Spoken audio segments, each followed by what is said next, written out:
heart of Saydnaya. Saydnaya military prison in Syria, often referred to as the human slaughterhouse or the black hole, is one of the most mysterious and terrifying places in modern history. The story you are about to hear is inspired by documented testimonies from survivors, including reports by Amnesty International and accounts from former detainees. This is the story of Omar, the journey into the unknown.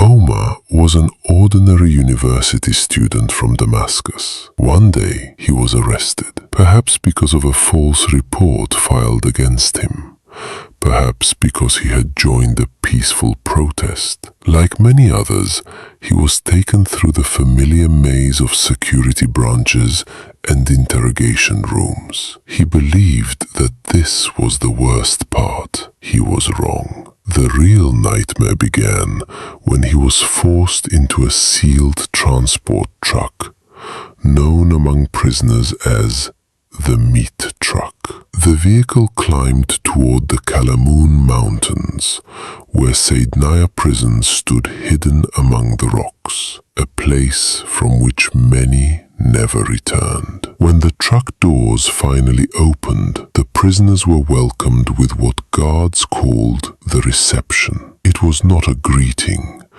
It was a brutal and systematic beating designed to crush every trace of dignity and resistance. The prisoners were ordered to lower their heads to the ground. From that moment on, looking at a guard's face became a crime that could result in death or permanent disability. Fear became the law. Omar was transferred to the Red Building, the section reserved for civilians and political detainees. Here, life ceased to exist in any normal sense. Survival became the only purpose. Dozens of prisoners were packed into tiny cells. There was so little space that they slept on their sides, lined up shoulder to shoulder in a position known among inmates as the sword formation. Silence ruled everything. Talking was forbidden. Whispering was forbidden. Even clearing one's throat could bring punishment. The prison was drowned in a terrifying silence, broken only by screams of torture and the sound of heavy iron doors opening somewhere in the darkness. Food was barely enough to keep a person alive. A few olives, a piece of stale bread, dirty rice thrown onto the floor. Hunger became a permanent companion. Hearing became survival.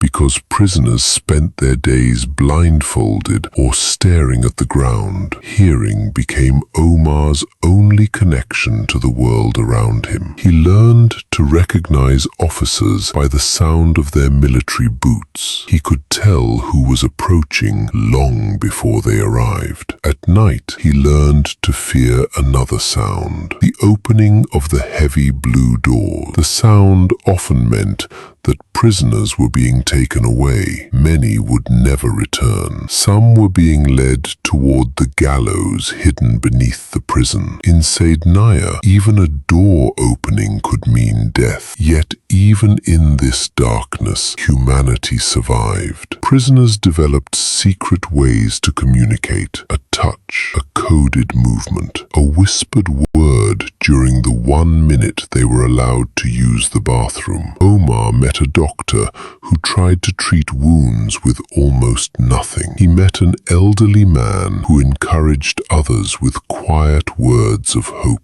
Small acts of kindness became acts of resistance, and sometimes hope was the only thing keeping them alive. After years of imprisonment, Omar was unexpectedly released, perhaps through a prisoner exchange, perhaps through a symbolic court ruling that had cost his family everything they owned. The prison gates opened. He walked back into the world, but he did not return whole. Today, Omar sits in a small room in a country country far from Syria. The lights are on. The room is safe. The war is behind him. Yet, whenever he hears heavy footsteps in a hallway, he instinctively lowers his eyes. His body escaped Saydnaya, but part of his soul never left. It remains trapped in the darkness, alongside those who never came home, waiting, remembering, and refusing to be forgotten.